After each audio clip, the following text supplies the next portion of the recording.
बिस्मिल्लाहिर्रहमानिर्रहीम। नाज़रीन सामीन अस्सलाम वालेकुम।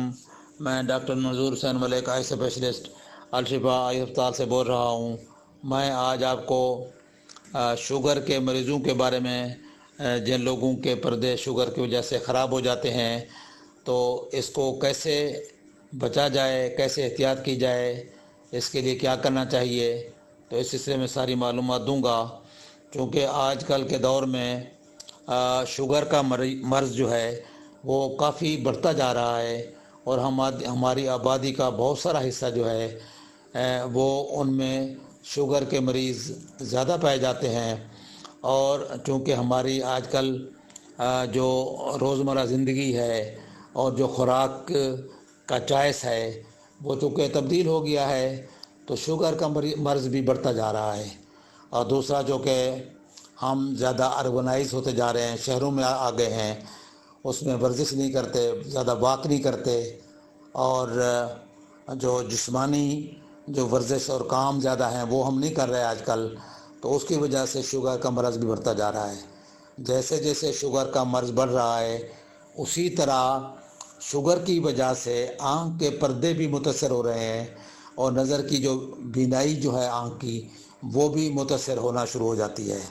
आम तौर पर जिनको 5 साल या 4 साल हो जाते हैं शुगर को, तो उनके पर्दे मुतासर होना शुरू हो जाते हैं। और जिनकी शुगर तकरीबन 10 साल से है, तो उनमें बहुत सारे लोगों में शुगर के असरात पर्दे के ऊपर शुरू हो चुके होते हैं और नज़र को मुतासर करना शुरू कर देते हैं। तो इसके लिए शुगर के मरीज़ों के लिए गुजारिश है कि वो अपना मुआयना किसी डॉक्टर, अच्छे डॉक्टर से ये कह कर कराएँ कि उनको शुगर है और उनके पर्दे चेक किए जाएं कि कहीं उनके पर्दे शुगर की वजह से ख़राब तो नहीं हो रहे। अगर पर्दे शुगर की वजह से ख़राब हो रहे हैं तो उनका बर वक्त इलाज कराएं। इनका बर वक्त इलाज मौजूद है और ये 2 सूरत में होता है। एक तो इसके लिए लेज़र शुआएँ लगाई जाती हैं, और इसके अलावा दूसरा आजकल इंजेक्शन भी लगाए जाते हैं आँख के अंदर। इन दोनों से इसका पर्दों के ऊपर जो असरात हैं वो कंट्रोल हो जाते हैं, नज़र मज़ीद ख़राब होने से बच जाती है। इसके अलावा जो जनरल हिदायत हैं उसमें यह है कि आप वॉक करें, वर्जिश किया करें, ब्लड प्रेशर को ख़ास तौर पर कंट्रोल करें, शुगर को कंट्रोल रखें, और अपनी जो खाने की जो आदत हैं उनको बेहतर करें, स्मोकिंग से अवॉइड करें, सिगरेट नोशी वगैरह से। तो इस तरह की अपनी जो हैबिट्स हैं उनको बेहतर करें ताकि आपकी जो शुगर है वो भी कंट्रोल रहे, और ख़ास तौर पर शुगर के जो असरात पर्दों के ऊपर हैं वो पर्दों को ख़राब ना कर सके। इस तरीके से आप अपनी नज़र को बचा सकेंगे। और जिनको शुगर है और वो इलाज करा रहे हैं ऑलरेडी, तो उनको चाहिए कि अपने पर्दे हर साल चेक कराएं, और अगर क्लियर हैं तो सालाना चेक कराते रहें। अगर उनमें कोई प्रॉब्लम शुरू हो चुका है तो डॉक्टर की हिदायत के मुताबिक 3 महीने बाद या 2 महीने बाद या महीने बाद, जैसे भी डॉक्टर को हिदायत करता है, उनको चेकअप कराएं और उनका प्रॉपर इलाज कराएं।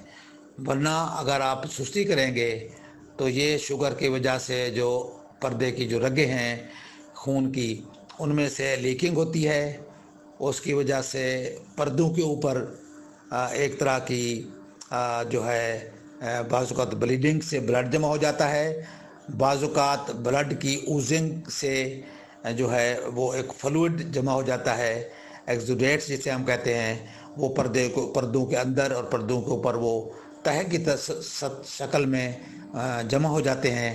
और जो आँख का जो बीनाई का जो पर्दा है वो शफ़ाफ और हसास है, उसके ऊपर एक तरह का पलिस्तर की तरह लिपाई कर देते हैं और उसको डिम और अद्धा कर देते हैं।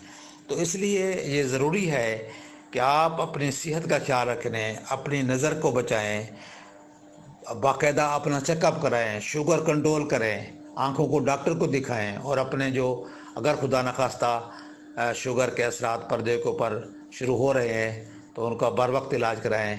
इससे आप अपनी नज़र को बचा सकेंगे और ज़िंदगी को एंजॉय कर सकेंगे।